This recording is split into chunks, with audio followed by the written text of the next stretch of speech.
Vous semblez être favori sur le papier. Comment vous prenez ce tirage contre la Saint-Priest? Alors le tirage, on a un peu déception de se déplacer.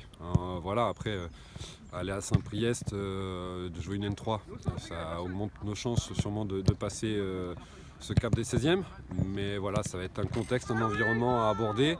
Voilà, et puis surtout, ils vont être supportés. Du coup, toute une atmosphère en notre défaveur. Il va falloir que ce ne soit pas apeurant pour nous, au contraire que ça nous galvanise, ça nous oblige à vraiment nous centrer sur nous. Voilà, on va y aller un peu en format commando et puis essayer de faire adapter tous nos principes offensifs-défensifs pour faire le meilleur match possible. Voilà, ça reste un match de foot, il faut jouer comme on a l'habitude de faire, avec peut-être encore un dossard de favoris, mais ça se réduit de plus en plus. Comment vous sentez vos joueurs là, à quelques heures du coup d'envoi, à quelques heures d'un match historique peut-être pour le club, ou comment vous les sentez tout simplement? Beaucoup de concentration, voilà, depuis plusieurs semaines je sens les garçons concentrés sur l'objectif du week-end.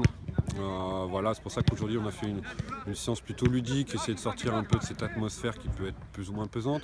Voilà, après c'est une semaine particulière parce que Coupe de France, sollicitations, des médias qui viennent régulièrement, mais voilà, on essaye de rester dans notre bulle, on n'a pas changé notre semaine de travail.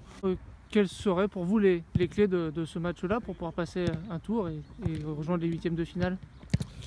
Disons que si on arrive à ouvrir le score, ça sera différent, parce que c'est peut-être une équipe qui va nous attendre, même s'ils jouent chez eux. Ils ont des qualités offensives, surtout sur la côté de transition. Voilà, donc ça va être en capacité d'avoir de la maîtrise dans le jeu, tout en mettant des sécurités dans tout ce qu'on fait.